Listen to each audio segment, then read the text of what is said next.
And you can text your own tributes to 086 8104 106. I'm joined by a fellow broadcaster and friend of Gay Byrne for many, many years, Joe Duffy, on a very busy morning. He's doing a lot of radio time. So thank you for taking the time, Joe. Good morning to you. Neil, you're welcome. You know that. I know. Fair play to you. I've been doing a lot of reminiscing. I've been telling different stories, playing audio clips of different shows. You couldn't do justice to the man in a 3 or 4 minute clip. But all of the newspapers this morning, tribute after tribute. I have to ask you, what would he make of this morning? What would he make of all of this fuss?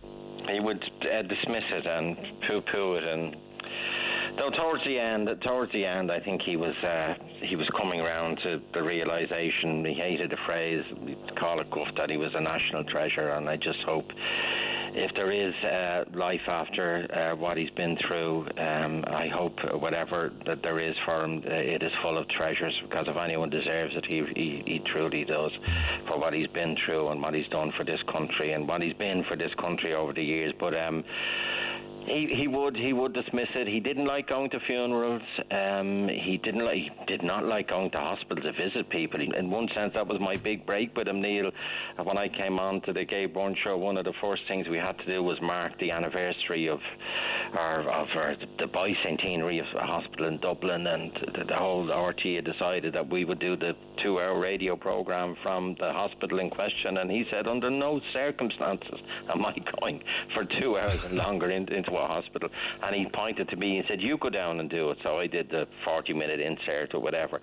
So I think he would dismiss it, but for his family, I think it's so important. I think, and his grandchildren, and for our children as well, and our grandchildren, if we're, I don't have any, but for our children to realise that there was a man in this country in the recent past. Well, a lot of them have met, by the way. So many people in Ireland have met Gay, and have affection for him. But there was a man in Ireland who, for 4 decades and more, but primarily for 4 decades, every day on the radio at 9 o'clock, the time you come on, and Neil, and Tico's tune came on, and that sound was almost, people had a Pavlovian reaction to it in their kitchens or whatever they would. It was a calling card, wasn't it? Yeah, it was a call the to. The kids had gone to school, and primarily for women. As someone said this morning, the men went out to work at 8 or 7:30, 8, and the women shut the door. They start doing all their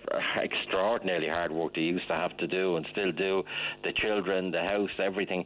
And then at 9 o'clock, they opened the door, and in snuck Gay Byrne and Tico's tune, and they sat with him for the 2 hours, and they listened to other women, they listened to themselves, they listened to other women talking about relationships, talking about the mother-in-law, talking about the daughter-in-law, talking about children, talking about having a jar hidden in somewhere in the kitchen with your running away money in it. That phenomenon never existed. I never even knew it existed until we heard it one morning on the Gay Byrne show, and suddenly it unleashed, and people talked about their running away money in an Ireland that had no divorce, that had much less money, much less opportunities, much less education than we have today.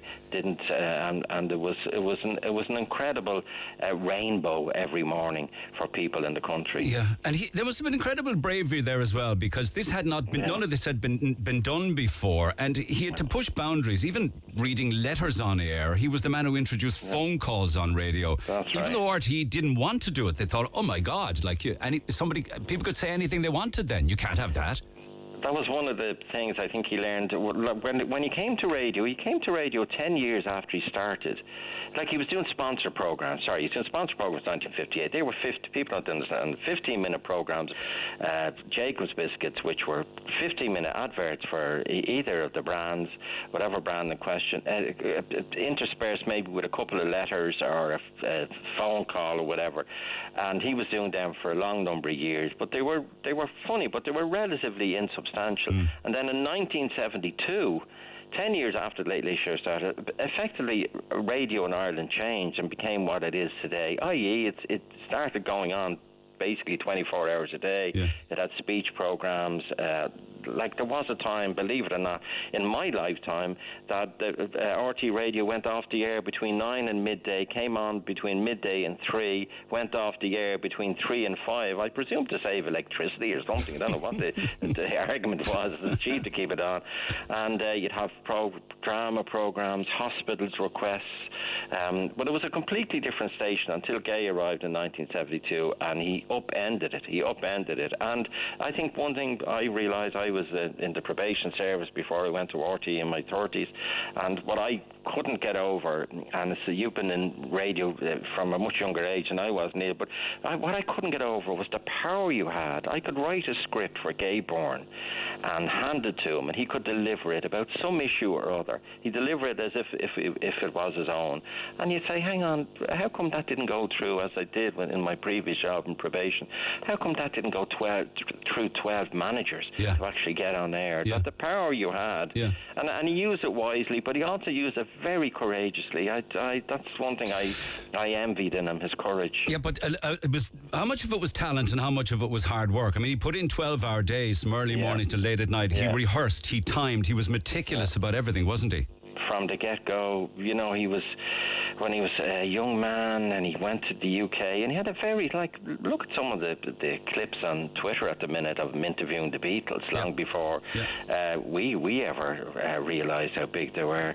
But he was an extraordinarily hard worker. Didn't drink or smoke. Now, he had a little cigarette once a day later on in his life. He never bought a cigarette, I hasten to add. And his instruction to me in the canteen every day, if Kathleen finds out, she'll kill him. His instruction to me when we went to a cup of tea, would you get me a cigarette and a match? So I'd go around the canteen and I'd say, anyone got a cigarette and a match? So I'd get a cigarette and give him a cigarette. And he was able to say to Kathleen, I haven't bought a cigarette in years, Kathleen. Why would I get a cigarette? So one day I organised, I was getting fed up with this, so one day I organised, I went in before him, and the same crew would be in the canteen in the radio centre, small canteen at 11 o'clock. When Gay would say to me religiously at 10 past, would you get me? I say, has anyone got a match and a cigarette? And I got them all to throw the box of matches at him and the cigarettes. But he was a right man at the right time. He didn't overthink it. He didn't lose sleep over it. He was a man of such routine. Oh, such routine. If anyone was trying to nab him or get to talk to him and didn't want to get into a building, if you stood between the TV building and the radio building every morning at 9 minutes past 8, you could walk with him for 7 minutes over to the radio centre. He was just a man of such routine. I was talking earlier on this morning, and a direct quote from him was that if you're not getting into trouble, you're not doing your job right. And there was trouble, primarily on the late, and I just made a quick list of them: sex before marriage, contraception, homosexuality, divorce, Annie Murphy and the Bishop, Padraig Flynn's car crash interview, Boyzone's first appearance, Terry Keane vis-a-vis Charlie Haughey, Jerry Adams and the Handshake, The Bishop and the Nighty, Stephen Fry, which I played in the Meaning of Life clip, and there's just a few that came to me from just recapping stuff in the papers this morning. But it was groundbreaking stuff, really, when no one was talking like that at the time. And it's great that so many people appreciate it still, and so many people have even a warm feeling when they hear the Sig tune to the Late Late or the Tico's tune in the morning. Yeah, and I suppose the national conversation which he was able to have. I remember I was president of the Students' Union, and I was on the Late Late show. It was a youth program, and given out about something. I was on the panel, and it was about the state of Ireland, and I remember saying a few things, but that's neither here nor there.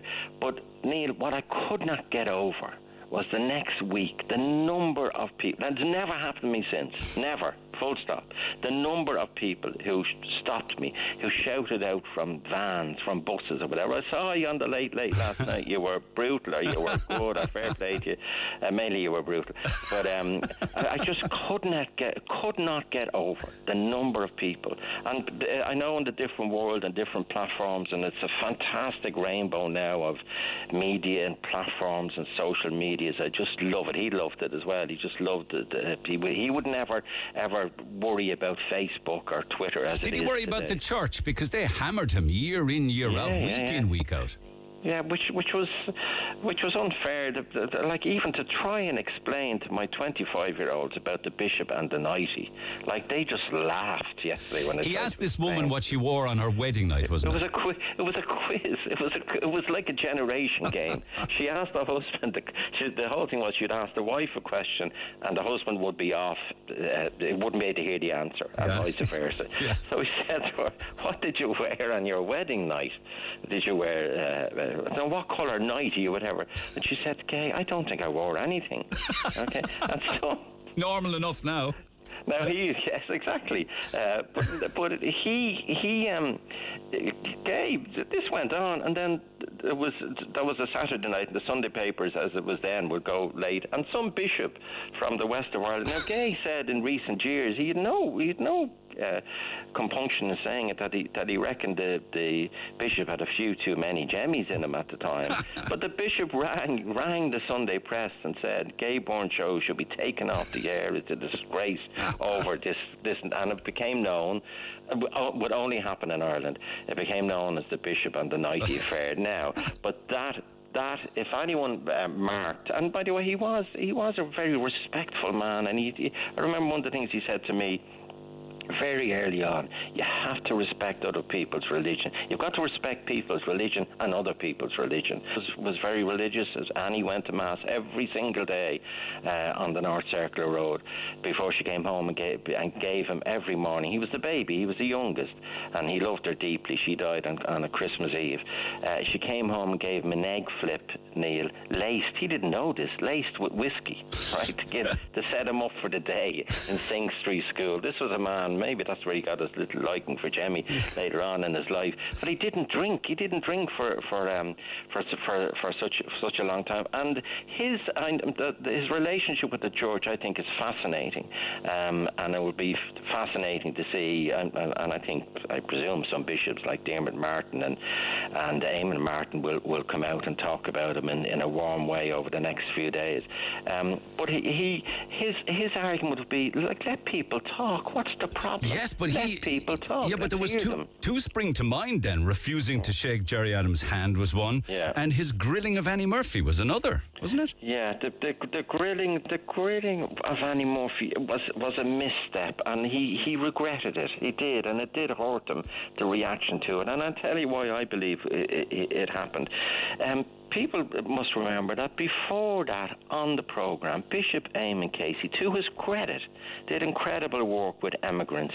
And any time he appeared on the Late Late Show, that's what he was talking about, and he was trying to get money and support for them, and government support for immigrants, men who would have gone in the 30s and 40s and ended up penniless. And so he had this relationship, and Bishop Eamon Casey, again, people only remember him, older or younger people only remember him for the Annie Murphy affair and the money, and Peter, that lovely son that Annie had, and Eamon Casey subsequently acknowledged.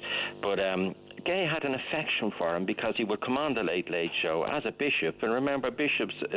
No, he was a priest at the time, subsequently a bishop. But he would come on the Late Late Show, and he would entertain and engage and get involved in discussion. And then when I remember I was on the radio show when the whole thing broke in the Irish Times that morning, and he was as gobsmacked as the rest of us. And it was the day of a telethon we were doing, believe it or not, and we were doing it that night.